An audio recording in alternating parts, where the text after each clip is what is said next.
All right. One more thing then to your questions. Please raise your hand if you want to get in on the conversation. Kevin, winner of the week. Winner of the week is James Tallarico, right? Everyone was predicting that Jasmine Crockett was going to win that race. And he is my winner, again, mostly because of the great numbers that we saw with Hispanics, which is going to help down the ticket, as we talked about with those congressional districts that were redrawn. So he is my winner. And again, you're seeing what's happening on the other side with this runoff and the silliness and the nastiness that will continue. Larry, winner of the week. My winner of the week also comes from the Texas primary, but it's a completely overlooked story. This is why people watch this show. Texas 21 Republican primary was won by this man right here. Take a look. Yes. That's right. So the winner of the week is the Silver Slugger. Yeah. Mm-hmm. The winner of the week is the Republican Congressional softball team.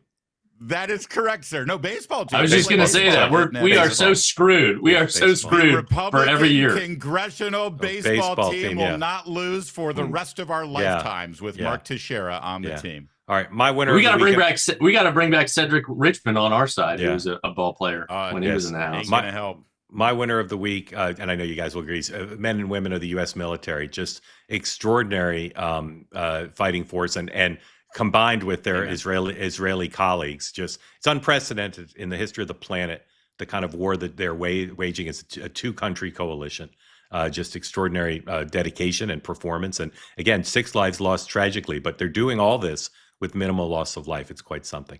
Kevin, loser of the week. Kristi Noem, obviously. And this was, I sent this to our team even before she got canned yesterday. So even more so. And again, that ad is just going to play on repeat. And it's beyond silly. Larry, loser of the week. I did 100%. I sent the same video, Kevin.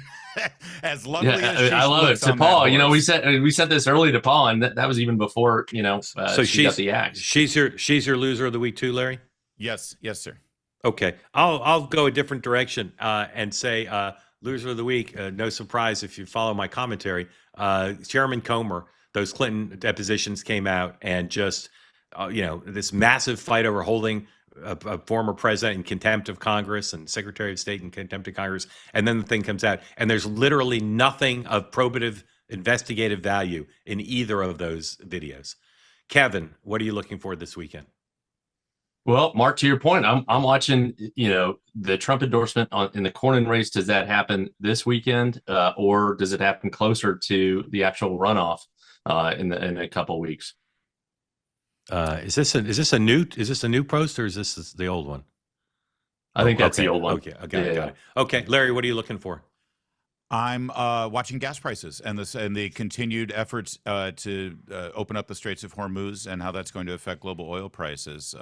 So that's the key factor right here. Yeah, and the Navy continues to dominate. I'm looking at the president's cell phone. The lid seems to have come off on my colleagues' any reluctance whatsoever to call the president. A lot of people have his number, and everybody's calling him now. He's unprecedented. He's taking calls from reporters throughout his presidency. But since the war started, I've lost count. There's like 25 reporters. Some of these last a couple minutes. Some of them now are closing in on 10 minutes. And again, everybody can have their own point of view about what's effective communication. This is no way to run a war, the view of some people around the president.